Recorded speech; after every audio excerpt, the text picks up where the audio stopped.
terkait dengan apa yang dilakukan kita yang dituduh melakukan pemerasan. Nah, dilihat dari kacamata hukum, menurut Abang tentang hal ini dan pantas atau tidak pantas untuk mengorek informasi tentang rekening kita sendiri, apakah benar melakukan pemerasan atau seperti apa, melihat dari kacamata hukum melihatnya seperti apa, Bang? Baik, rekan-rekan wartawan, selamat sore. Kakak saya Riyad Tawarat, saya selaku praktisi hukum untuk menanggapi terkait dengan adanya pengecekan rekening bank oleh terdakwa Nikita Mirzani yang dilakukan oleh jaksa penuntut umum. Kalau secara hukum, saya pikir itu memang kalau undang-undang perbankan itu memang ada rahasia dan perbankan terhadap masalah ya. Tapi di dalam hal khusus terhadap masalah ada kepentingan penyidikan itu bisa dilakukan.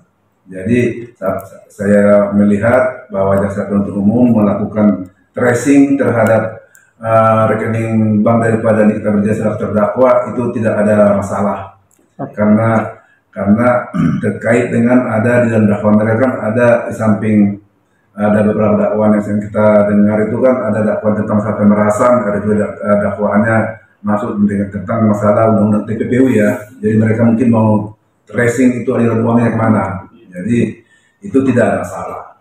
Artinya secara undang-undang perbankan itu diperbolehkan? Bukan undang-undang perbankan yang diperbolehkan, tapi demi kepentingan penyidikan atau proses penyidikan itu bisa diterobos ke undang-undang perbankan. Jadi kalau undang-undang perbankan secara normatif itu tidak memperbolehkan kalau untuk men-tracing rekening orang kalau tidak ada masalah. Tapi ini kan karena udah ada masalah pidana. Tapi dengan ada masalah pidana ini, makanya kalau dalam perbuatan pidana itu kan kadang-kadang hak orang itu kan jadi terabaikan karena memang ini demi proses kepentingan penyidikan itu.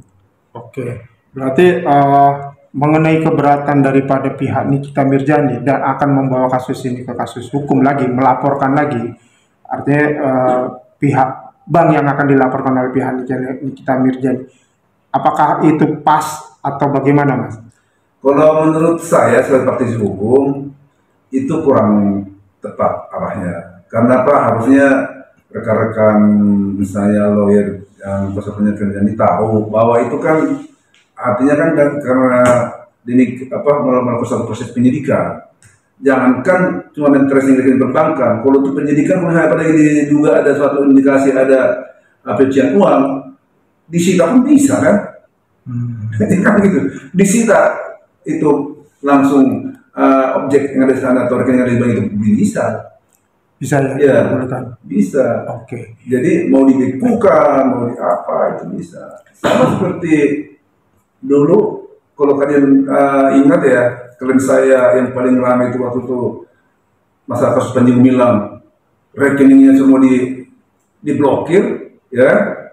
Jadi itu karena itu demi kepentingan penyidikan. Jadi menurut saya langkah untuk menggugat bank, ya betul.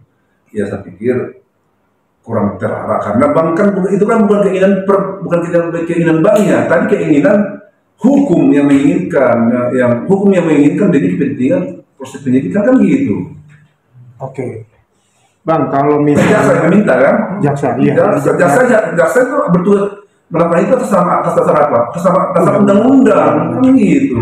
Jadi salah arah kalau saya pikir, kecuali tidak ada masalah hukum, saya bank apapun itu membuka kerahasiaan nasabahnya itu salah, itu bisa dibuka, itu benar bisa dibuka. Oke, nah sekarang kan pihak berwajib memblokir itu ya akun rekening dari Nikita Mirzani. Nah itu batasan memblokirnya itu keseluruhan dari harta yang dia dapatkan sebelumnya itu juga diblokir atau bagaimana, Bang, kalau di proses penyidikan itu? Artinya kan begini, kalau di rekeningnya Nikita Mirzani ini ada rekening sekian bla bla bla bla kan itu kan. Ya. Di sini ada terdapat uang misalnya TPPU lah.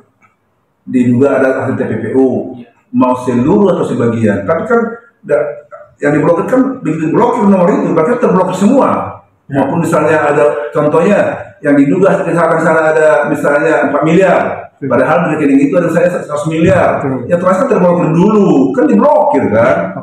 Nanti sampai selesai proses persidangan ini, proses kepentingan proses penyidikan ini, karena seperti yang saya pernah katakan, jaksa ini ya DPU ini begitu dia menerima berkas laporan P18 dari misalnya kalau ini dari Polda Metro, ya kan, mereka setelah diteliti, diamati, ini ternyata dianggap unsur pidana yang terpenuhi minimal 2 alat bukti, ya kan, dan mereka telah menetapkan untuk P21 ini udah cukup buktinya.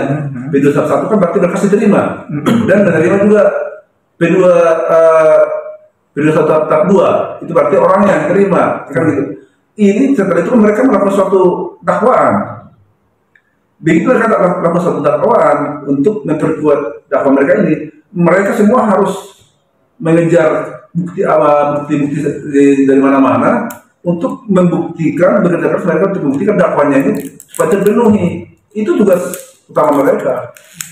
Dan termasuk mungkin untuk dilakukan suatu di dalam proses pemblokiran terhadap rekening di bank apapun itu mungkin mereka mau benar-benar membuktikan, men-tracing bahwa uang ini ada, diduga uang dari kejahatan itu ada di sana, atau diduga mungkin mereka pengen tahu alirannya kemana saja karena ada TPPU kan.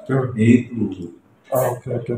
Nah, terus terkait dengan pelaporan daripada pihak Nikita Mirzani akan melaporkan seterusnya ya Reza Gledis, kemudian Fitri Samsul Teru ke KPK. Apakah itu tepat atau gimana? Karena ada indikasi bahwa itu ada penyuapan terhadap hakim dan jaksa sesuai dengan bukti flash disk yang dia punya. Kalau sesuai dengan hal itu kan udah cukup banyak beredar. Iya, diduga. Kalau ada bahasa ada diduga, ya diduga bahwa pelapor ini melakukan penyuapan terhadap pejabat negara, ya, dan terkait dengan perkara ini, itu jalur kan jalurnya itu bisa laporkan ke KPK karena diduga kan gratifikasi kan. Jadi itu ada jalurnya ke sana. Bisa juga ke KPK, bisa juga ke Polri, bisa. Komisi Kejaksaan juga. Iya, kejaksaan bisa untuk melakukan pengawasan bisa. Oke. Oke, yang kedua.